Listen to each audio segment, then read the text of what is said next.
Most of us just walk or drive right over this stuff every single day without a second thought. But today, in this explainer, we're diving into something that looks, at least on the surface, like a totally dry industrial training document for Module 3 inflatable pipe plugs. But as we unpack this, you're going to see it's actually a tense, high-stakes survival guide for controlling explosive physical forces. This isn't just about popping a stopper into a pipe, it's about holding back thousands of pounds of unrelenting pressure. Right out of the gate, this document establishes a zero-tolerance policy that is, well, it's honestly kind of surprising in just how strict it is. It explicitly states that manufacturer instructions are mandatory minimums, and they can absolutely never be substituted with personal experience, assumptions, or shortcuts. Think about that for a second. In a lot of jobs, your personal experience is your greatest asset, right? But here, the manual is basically telling operators that when you're dealing with this kind of massive stored energy, relying on your gut is a complete liability. The laws of physics literally do not care how long you've been on the job. So why the absolute zero tolerance policy? Well, the stakes couldn't possibly be higher. We're talking about catastrophic blowouts and sudden ruptures. And beyond the obvious, massive environmental mess of an uncontrolled wastewater release, it explicitly lists serious injury or death, right alongside severe property damage. This is for sure not just about avoiding some regulatory fine, it's about basic survival in a confined space. Section 1, Specifications and Precision Gear. Okay, to really understand why these rules are so incredibly strict, we've got to look at the physics of the pipeline itself and the exact specs of the gear needed to tame it. The primary invisible threat here is something called back pressure. The manual defines this as the pressure exerted against the plug from water, wastewater, or testing operations. And this is an unrelenting force. It drastically increases as water depth rises or as wastewater piles up behind the seal. It's not some static environment. The pressure is constantly shifting and building, literally trying to find any tiny weakness in that plug to exploit. Now here's where it gets really fascinating. The material of the pipe itself completely changes the physics of the operation. Notice the difference in friction grip here.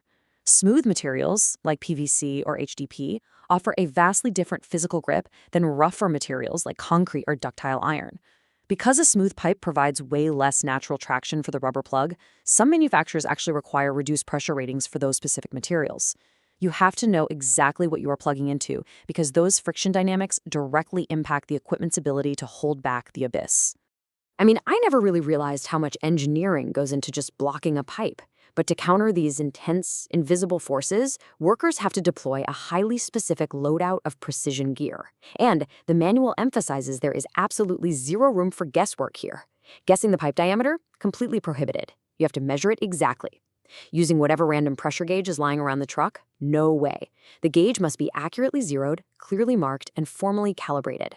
The air compressor regulator has to adjust smoothly to prevent sudden spikes. Every single piece of equipment is a critical, rigid link in this safety chain. Which brings us to Section 2, the pre-flight inspection. You gotta think of this inspection less like a standard maintenance check and, honestly, more like a bomb squad's pre-operation checklist. The rubber body of that inflatable plug is scrutinized for any sign of weakness whatsoever.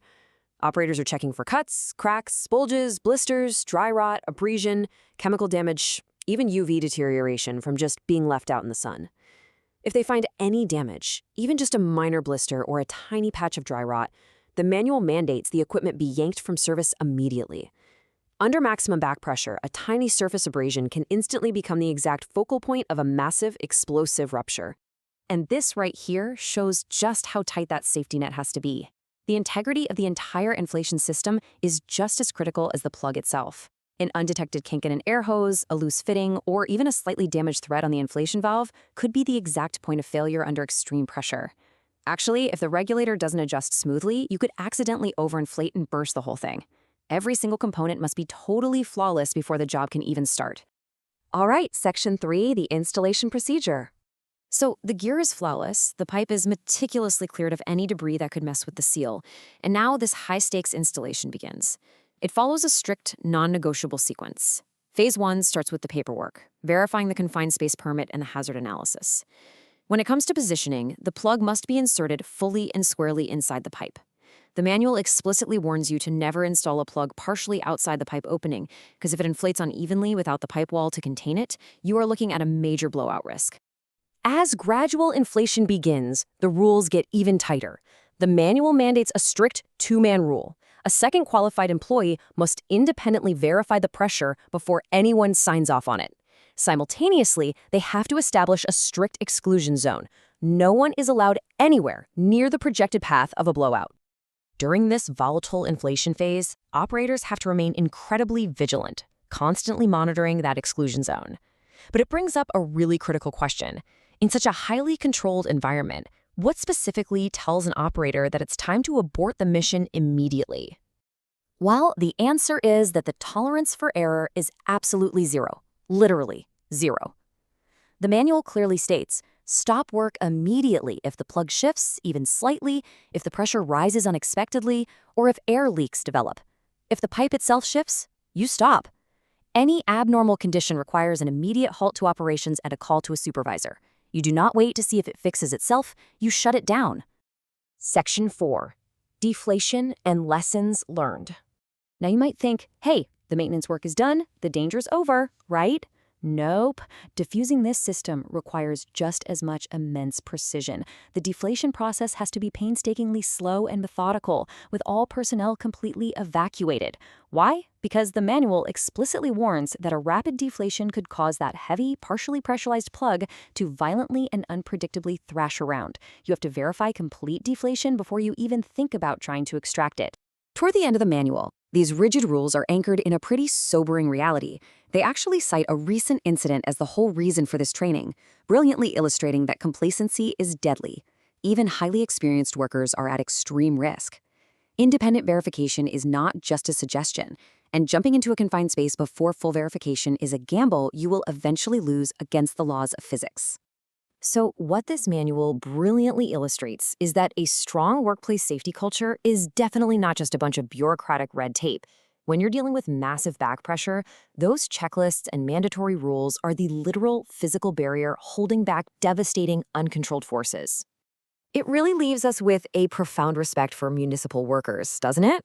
And it begs the question, what other hidden high-stakes physics are operating right beneath our feet every single day, kept in check only by the strict discipline of the people doing the work?